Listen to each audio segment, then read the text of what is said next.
¿Qué tal? ¿Cómo le va? Muy buenas noches. Muy buenas noches. Soy Enrique Lascano y me da mucho gusto darle la más cordial de las bienvenidas a la mesa de análisis Reto 2024. Hoy vamos a abordar el tema de la política salarial instrumentada durante el actual gobierno federal. Mire, el salario mínimo en nuestro país pasó de 88 pesos diarios a principios del actual gobierno a 249 pesos diarios. Mientras que en el caso de la zona libre de la frontera norte, pasó también de 88 pesos diarios a 375, a partir del 1 de enero de este año. Los analistas comentan que esta situación, este incremento, no sucedía cuando menos desde hace medio siglo.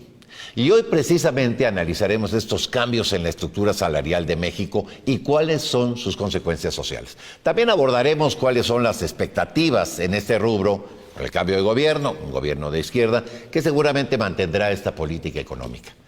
Y en esta ocasión, para realizar el análisis, le doy la bienvenida al maestro César Enrique Pineda, profesor de la Facultad de Ciencias Políticas y Sociales de la Universidad Nacional Autónoma de México y de la Universidad Autónoma Metropolitana Azcapotzalco, de la UAM, quien también es investigador de tiempo completo en el Instituto de Investigaciones Dr. José María Luis Mora.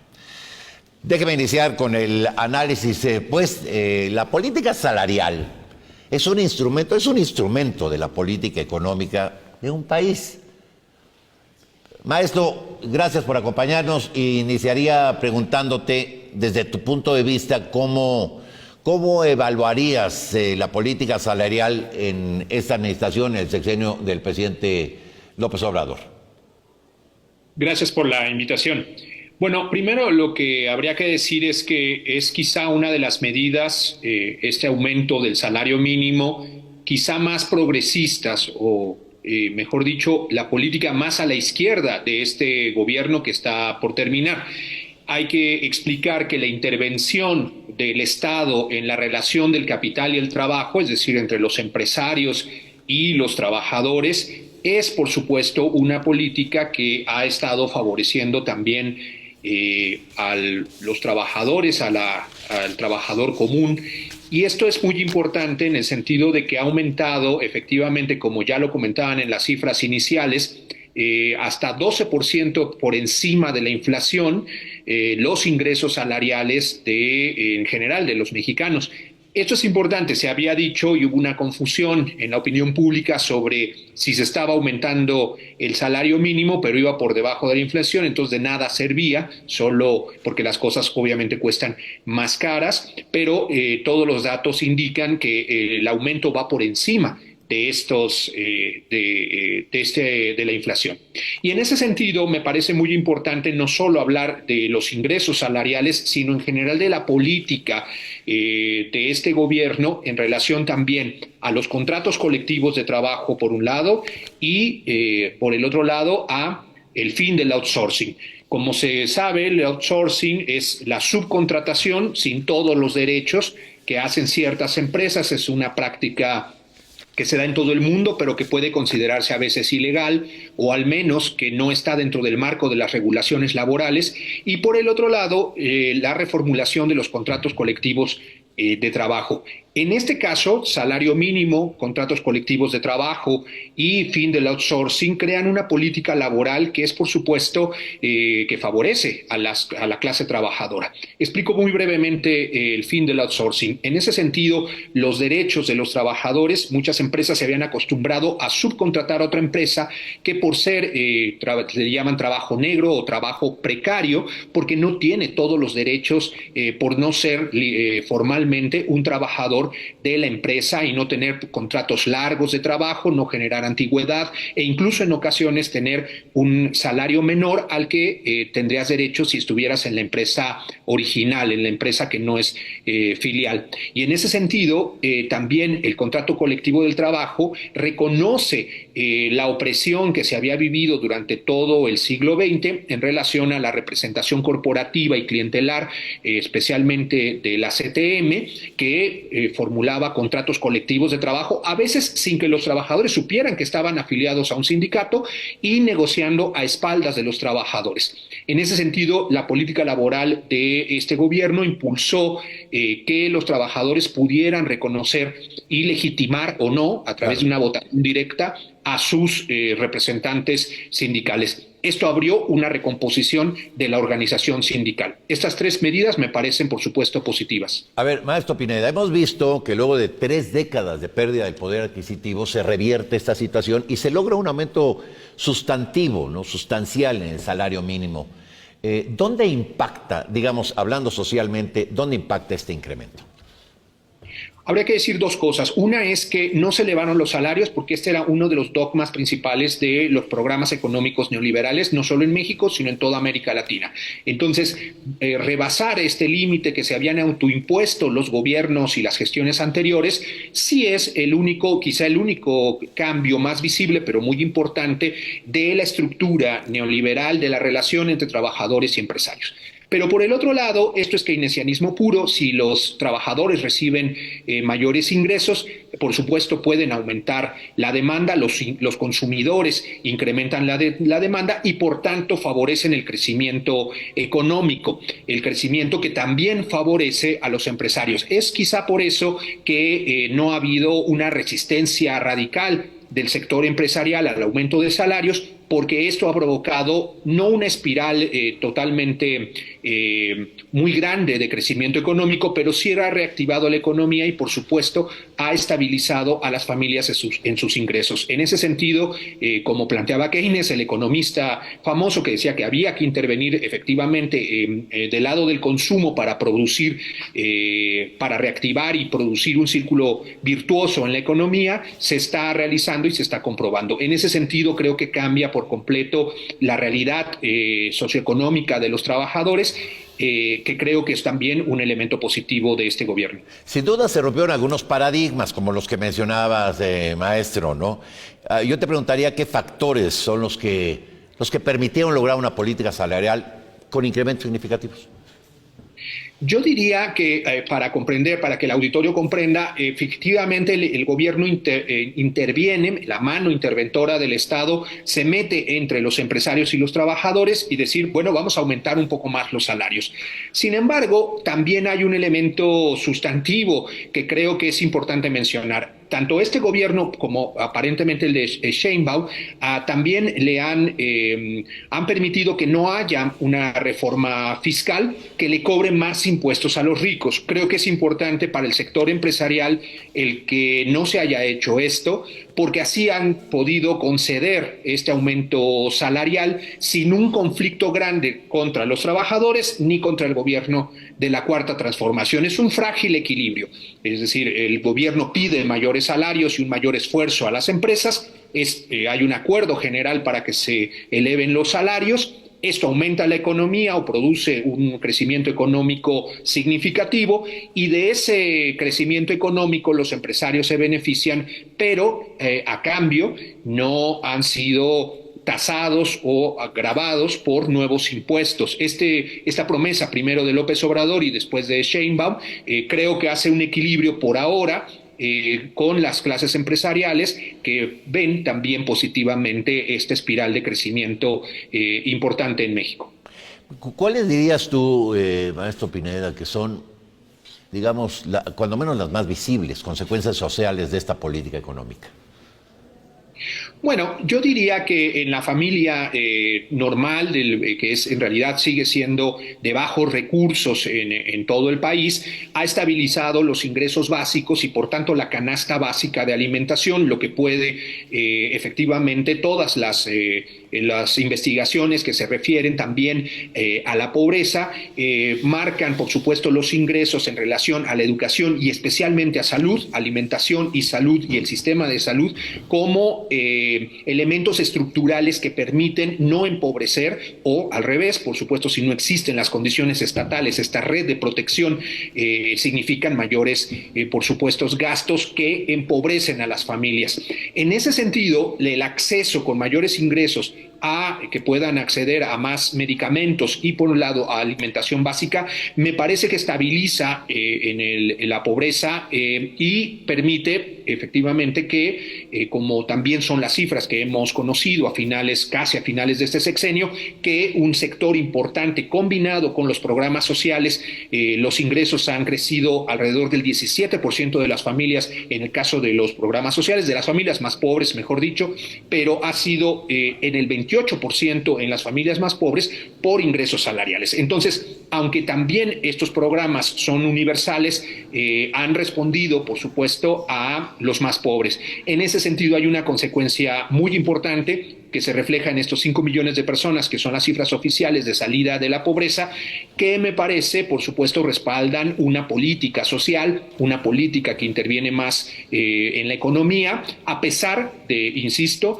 de que el gobierno ha sido, podríamos decir, tibio en relación a los grandes poderes capitalistas, a los grandes poderes empresariales en México, que están muy concentrados y que han rechazado, como hemos visto, la reacción de algunos de ellos, por supuesto, mayores impuestos. En ese sentido, me parece que las condiciones sociales han mejorado en las familias trabajadoras en todo el país. Bueno, a ver, estamos a poco más de 2 meses del cambio de titular de Poder Ejecutivo Federal. A partir del 1 de octubre, México hace historia con la primera mujer presidenta, Claudia Sheinbaum Pardo.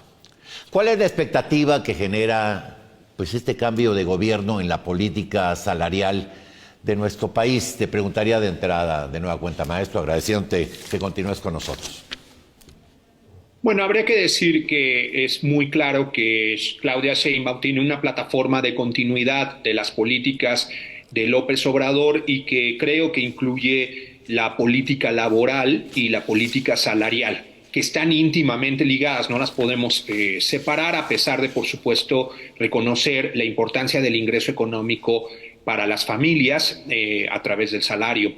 En ese sentido, creo que Claudia Sheinbaum tiene el reto de profundizar cambios que son positivos en relación a los trabajadores y su sindicalización, porque los sindicatos permiten mejores condiciones de negociación con las empresas, lo que no sucede si hay un sindicalismo no representativo o antidemocrático, como es el que existió durante mucho tiempo.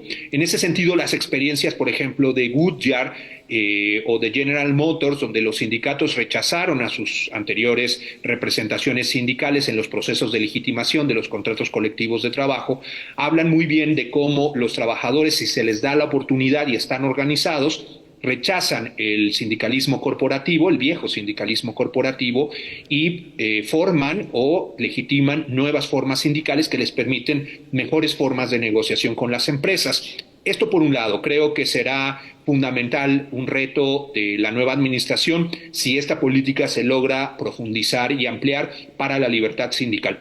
Por el otro lado, mantener el salario, las alzas de los salarios solo puede ser posible con crecimiento económico. Esto es un verdadero reto, porque cualquier flujo internacional que obstruya el crecimiento económico en México o que lo ralentice, podría generar problemas en mantener esta dinámica de aumentos salariales anuales y permanentes y ascendentes durante todo el sexenio. Creo entonces que por eso la propia Sheinbaum se ha involucrado en una serie de compromisos de inversión pública para la industrialización, parques industriales, etcétera, que es curioso que lo haga siendo ella ambientalista por el enorme impacto ambiental que tendrá esta enorme estructura, pero que al parecer desde la perspectiva de la Cuarta Transformación es también la vía para mantener el crecimiento. Mantener el crecimiento significa efectivamente poder mantener esta dinámica salarial sin impuestos, que es lo que ha ofrecido, sin mayores impuestos, especialmente a las clases adineradas, que es lo que ha también ratificado Sheinbaum en abierta continuidad con la política fiscal del presidente López Obrador. En ese sentido, creo que hay un reto fundamental de cuestionar si no es necesario efectivamente que los ricos y los más ricos de este país paguen un poco más de impuestos para poder equilibrar las finanzas públicas, evitar la deuda, aunque la propia Sheinbaum ha hecho un compromiso en torno de este tema, pero para poder mantener no solo finanzas sanas, sino un equilibrio que mantenga la política de combate a la pobreza y de estabilización de los ingresos de las clases trabajadoras. Sí, qué duda cabe esto que mencionas, maestro Pineda, que para continuar esta política de incrementos salariales, pues tiene que haber un crecimiento de la economía, pues, si no, ¿de dónde, no? ¿Te parece en todo caso que estarían dadas las condiciones para que esto sucediera? Yo diría que sí, aunque hay también un tabú a hablar, por supuesto, de la riqueza de los multimillonarios. A nivel global se le llama el 1% de los más ricos, porque en realidad sí tienen mayor riqueza que compartir y distribuir. La idea de bienestar compartido de la Cuarta Transformación o de la conceptualización que ha hecho incluso la propia presidenta electa Claudia Sheinbaum de bienestar compartido habla de que la riqueza se tiene que compartir en una mayor proporción. Yo diría que tarde o temprano se tiene que avanzar hacia una reforma fiscal que obligue a los más ricos a pagar, porque México produce mucha riqueza, los trabajadores son los que producen la riqueza y en ese sentido merecen, por supuesto, un reparto más equitativo de los recursos. En ese sentido, creo que el reto de Sheinbaum será mantener este equilibrio y esta, por decir así, anuencia de los empresarios para mantener esa política salarial. Ahora, el crecimiento de la economía no depende solamente de la inversión pública, sino también de otros factores internacionales y, por supuesto, de las formas de inversión de muchos capitales que a veces tienen, por supuesto, un grado de deterioro importante, como el capital extractivo, como el capital minero, que no producen muchos trabajos. Ahí es, por supuesto, donde la Cuarta Transformación podría hacer una separación, donde industrias como la minera, que producen mucha contaminación y uso del agua, podrían ser gravados en un margen más amplio que otras industrias que no tienen esos grados de ganancias y de afectaciones ambientales. En otros países y con otros gobiernos progresistas se han tomado estas medidas tanto para inhibir el impacto ambiental como para también redistribuir la riqueza extractiva. Sí, qué duda cabe que los factores exógenos pues inciden sobre todo en economías globalizadas como la que hoy, digamos, se practica en buena parte del mundo, y lo que sucede en otro lugar pues le impacta a la economía, ¿no?, del otro lado del mundo. Estoy cierto, y tú lo mencionabas, maestro Pineda, que la próxima administración será una administración de muchos retos. ¿Cuáles dirías tú, desde tu punto de vista, que van a ser, digamos, los retos más importantes que va a enfrentar la administración de la doctora Sheinbaum? Yo diría que profundizar y dar un giro hacia la izquierda. Lo que hemos visto durante el mes o las semanas siguientes a la elección es que Claudia Sheinbaum se ha reunido con poderosas entidades económicas, tanto globales como nacionales, con el empresariado. Hay que decir que todos los gobiernos progresistas, incluyendo el de Lula, por ejemplo, en su primera elección a principios del siglo XXI, tuvieron que firmar una serie de convenios y de cartas compromiso para no afectar los grandes intereses económicos, los grandes intereses del capital financiero, que es el que domina, digamos, hoy los mercados mundiales y la economía global en general. Hay que decir que los intereses de estos grandes inversionistas pueden ser muy contradictorios con los intereses de las mayorías nacionales. Y muchos de estos gobiernos están constreñidos en un marco que no pueden cambiar por varias décadas de neoliberalismo y por los acuerdos internacionales de libre comercio, así como las protecciones internacionales a los empresarios y a los inversionistas. Por decirlo así, los gobiernos progresistas tienen una camisa de fuerza nacional e internacional en esos compromisos económicos frente a los mercados y al mercado mundial.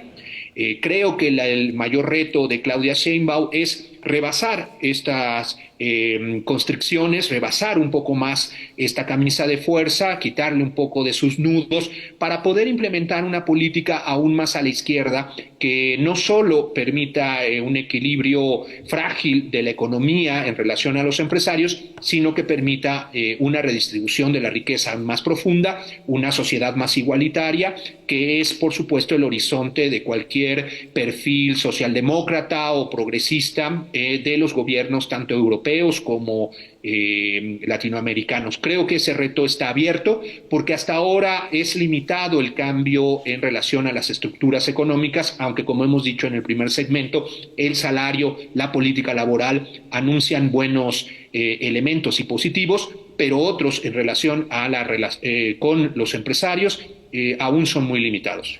A ver, acercándonos hacia el final para empezar con las conclusiones, déjame preguntarte algo, maestro.